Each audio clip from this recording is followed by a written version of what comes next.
Morning ramble. Good morning. Actually, I've been up about, I don't know, at least an hour and a half. I was up before the sunrise. Here's what's going on now. Is it going to adjust that or just not look right?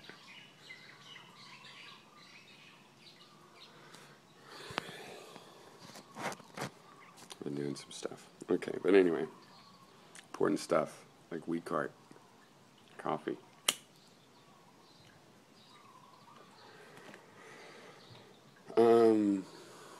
I was just thinking about this, and it was something I've tried to convey. And I've said, and people are like, yeah. But I feel like the bulk of the curve there is, they hear the words,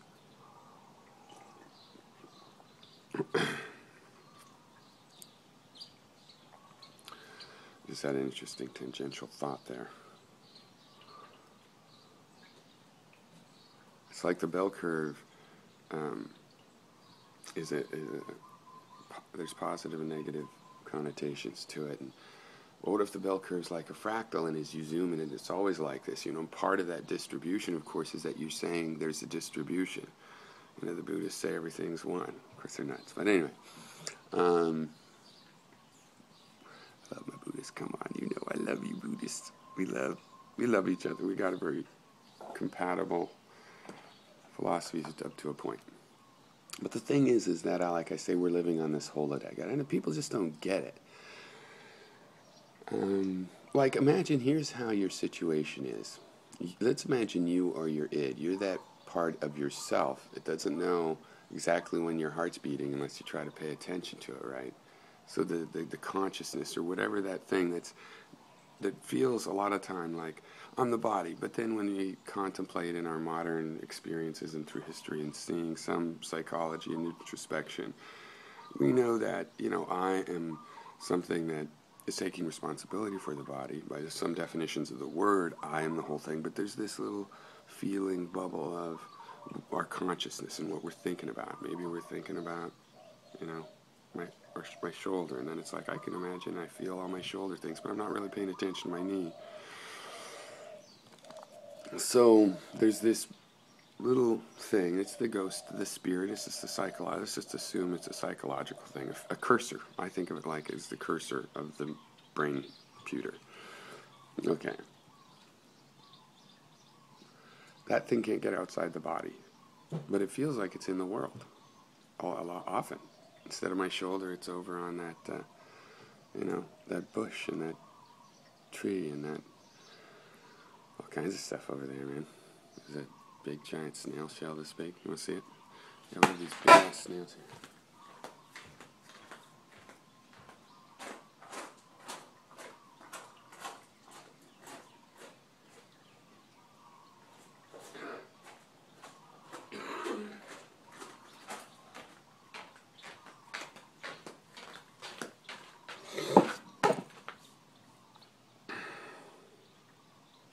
It's a hell of a snail, man. Hardly ever see him alive. I notice him a lot with the shell. But anyway, but it's like that little, let's imagine that cursor, that little, metaphysicists call it a spirit, and I do too sometimes, but it's this brain computer cursor to move around. Imagine it's in a room. It's the thing that's seeing, right? It's the thing that when we talk about I see that shell, I didn't go, I see a patch of white and brown, and I see a patch of white and brown in the other eyes, and I deduce that I experience there's a shell over there. But I can look at my means of perception, and I know that calculation took place, right? Through my eyes, through the optic nerve, into the brain, into the back of the brain, and then finally in this 40 hertz back and forth pattern, bing, I have consciousness of that shell.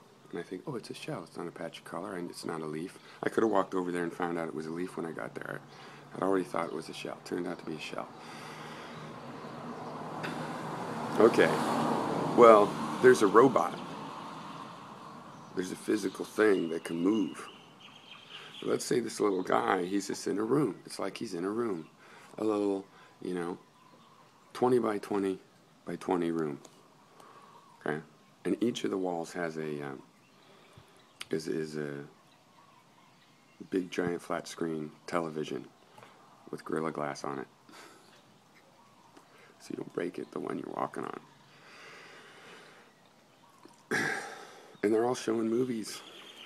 The interesting one is the movie that shows behind you, where you're not looking with your imaginary cursor eyes.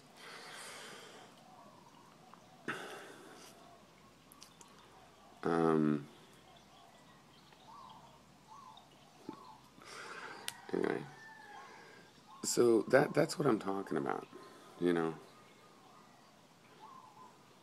For that matter, you're hanging in there from some ropes when you swing your feet. It's not just flat screen video, there's sound. And it's not just that, there's pressure and smell and taste projectors. The brain can do that. We haven't invented such a thing, smell-o-vision. I mean, it's a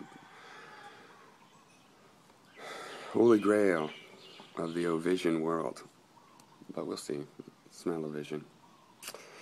But the real one, it's the holy grail, where they haven't even really started to think, but is the sensation thing. That's amazing. That's a good one. Good on you, brain, DNA. Thank you for giving me the sense of touch. That's like my favorite one.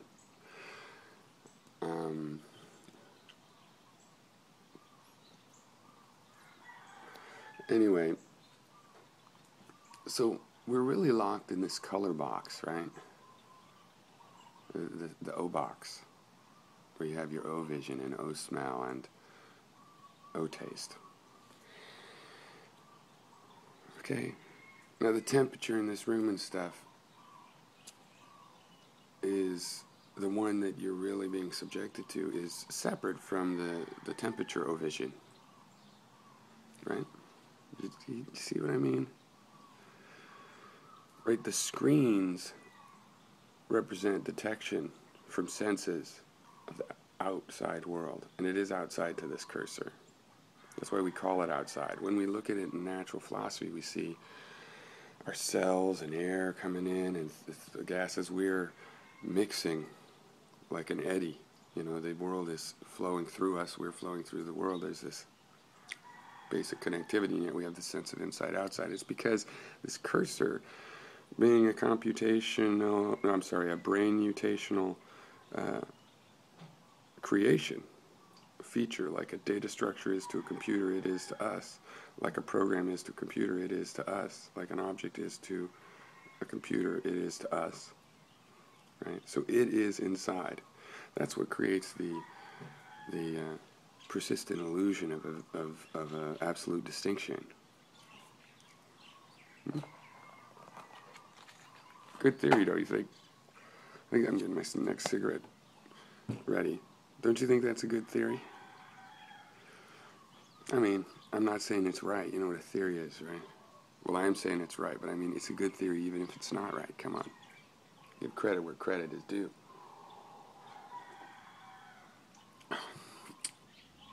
And now I've walked many people through this because I believe this since I was a little kid. I got this sense and relativism thing. I think natural relativism, or somebody turned me on to it when I was 4. I don't know how. But I do notice it goes back further than me figuring it out in a technical or analytic sense.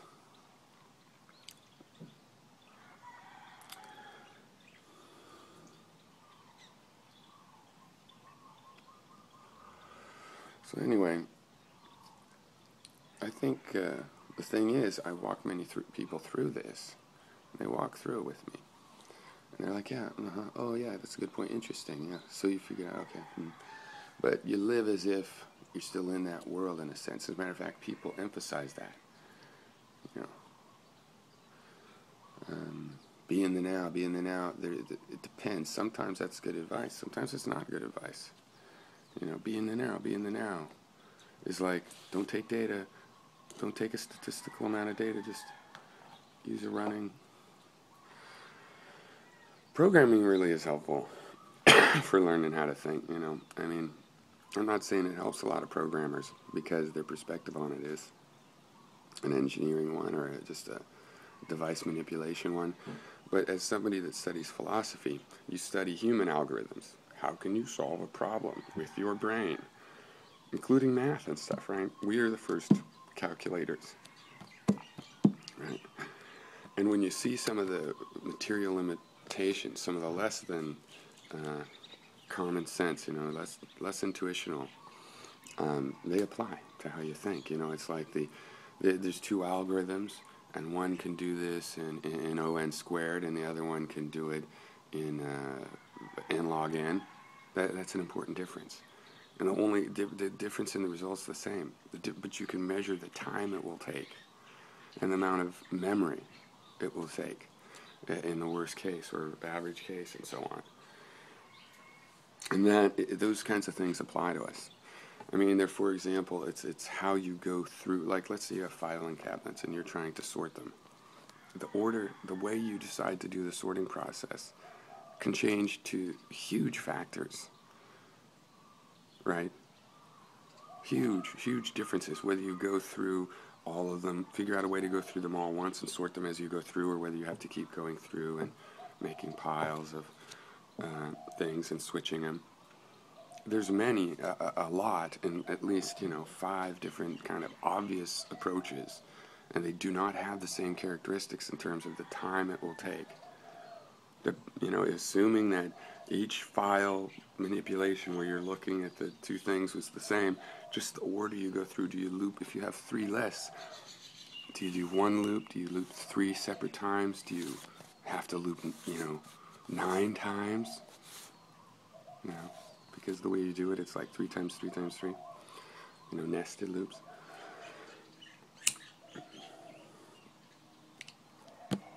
Because we have a lot of arbitrary decisions to make in terms of how we engineer our own cognition, or construct it, or whatever you're going to do with yours. And you need criteria. That's the real thing. We're searching in philosophy for these ultimate principles. Ultimate principles we could prove to everybody would be universal. That's not really what we're doing here. With our logic. Logic gives us a need for criteria, right? Starting point. What are you trying to do? How are you judging the result? Because the logic will say, you can take one situation, put it through the logical thing, including a consequential logic, and get to a result, right? I can know if, I could say, well, if I step off this cliff, with some consequential physical logic, I'm going to fall, right? I can predict that, right? Because using the logic and, okay, I can figure out what's going to happen sometimes. So I'm in search of a criteria in order to judge what happens, okay? Now, in the search of universal criteria, the closest you're ever going to get, in my opinion, is survival. Animals show design and intent and whatnot, however you want to call the words, whatever you want to believe is really going on. There's this appearance of intentional survival, right? Intentional survival. Even if the will wasn't free, what else are you going to call it? It looks like they want to survive. Right. Now, with a lack of, if you don't believe in will, you're just talking about what a want really is, right? And what an urge to do an action really is. Anyway.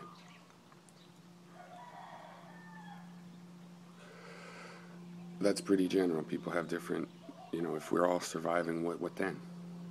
What do you do after? That's the thing. That's Nietzsche's will to power. He says, we don't have a will to survive, we have a will to power. This is a problem. To put that to a good use instead of a negative use, So what does power mean? What do you really want by power? Now, to me, power is the power over oneself. That is the power. The power over oneself, one's reaction to things, ultimately. If you're in a situation, forced slavery, captured, chained, you're a slave, you might not have power over some of the major features, but you can still have power over your mind, how you react to it, And I think that goes towards deciding to revolt, to run. But maybe your pregnant wife was also caught over here and you decide to bide your time and form an army to do it. You can't be judged on that, but Anyway, back to this other stuff. We're looking for criteria now in our world where we have some things like, hey, we know how to build roads, we know how to educate, kind of. We're asking, how do we do it? We can compare. We're comparing in politics different ways of doing things, right? We have multiple ideas on how to do them. They're related. They can borrow sections from each other, right? Like we could have a hybrid or a brand new philosophy or counterintuitive solutions. They have all kinds of things. And the fact that we have logic leaves us wanting the criteria, right? And what's the universal criteria? Well, it depends on your school of philosophy and what the philosophy is all about. But this is a nice thing about engineering.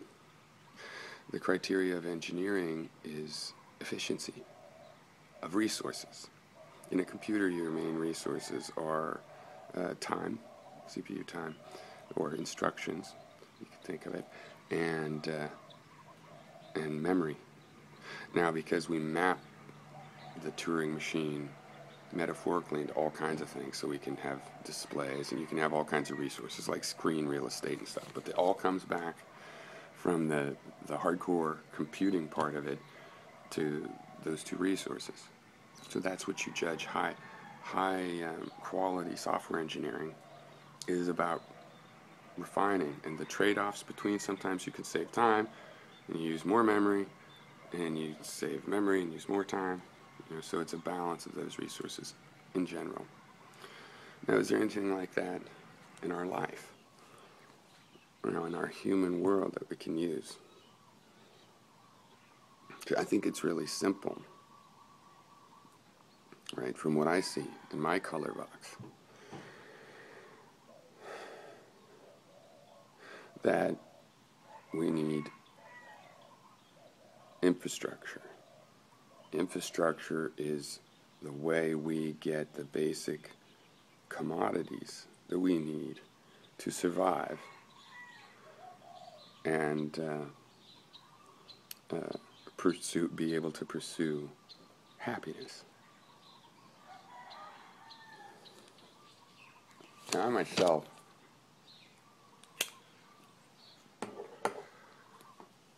for better or worse, I'm not a big pursuer of happiness. I'm a pursuer of interestingness. Not the same thing. Except ultimately it is, because, after you get through doing something the hard way, there's a kind of contentment, if you're me, that settles in from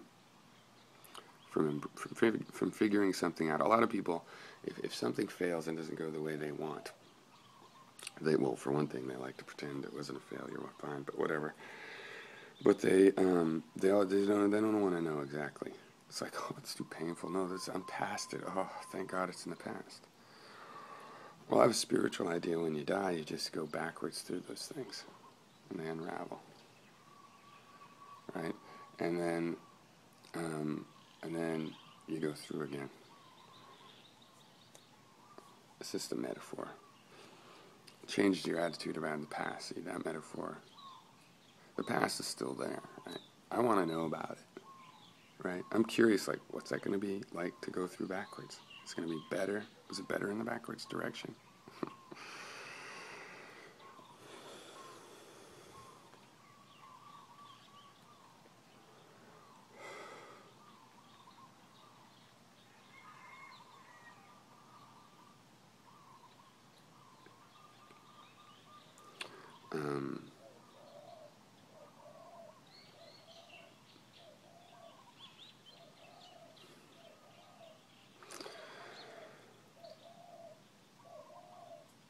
So as I was saying, we're in this color box, right? We're disconnected from everything. When people are having conversations, there's kind of an inherent fact of the matter that they're talking to themselves, basically. Everybody's just talking to themselves in the color box.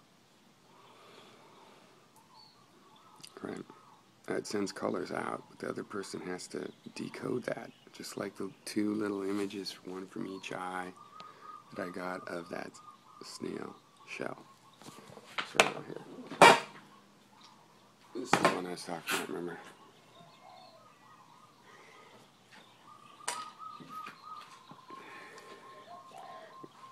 You talk, it goes out into the environment, becomes a part of the environment.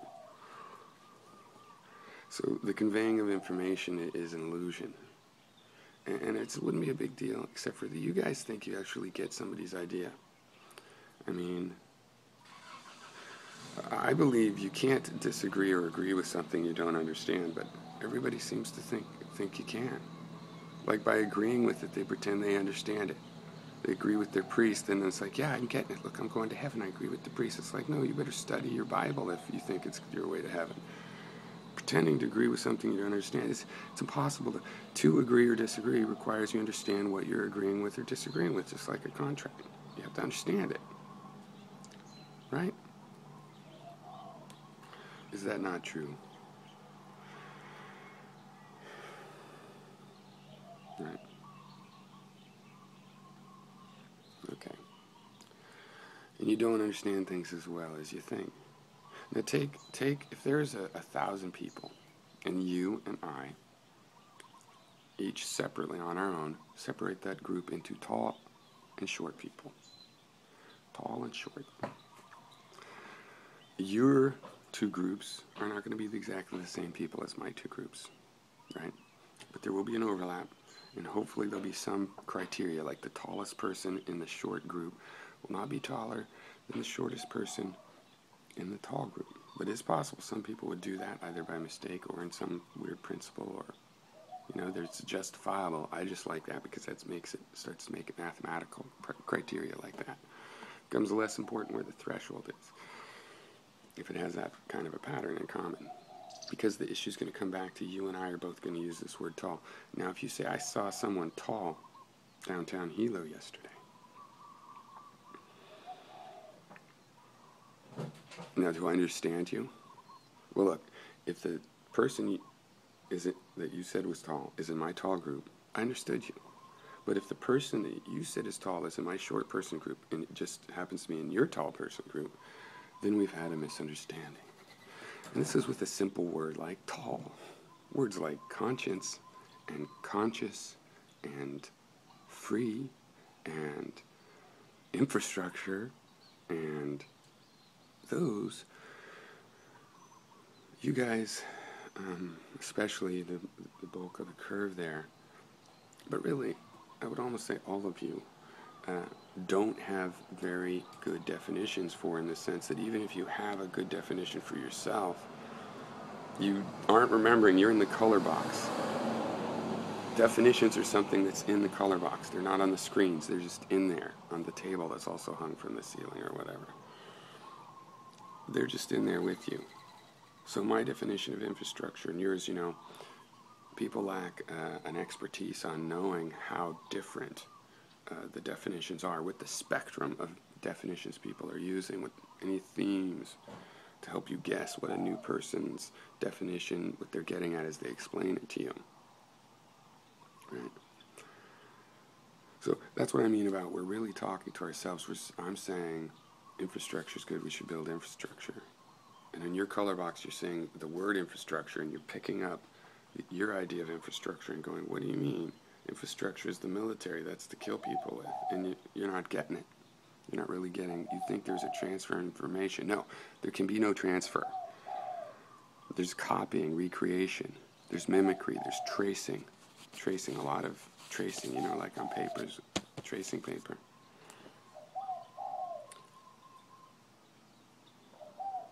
How does this all go together?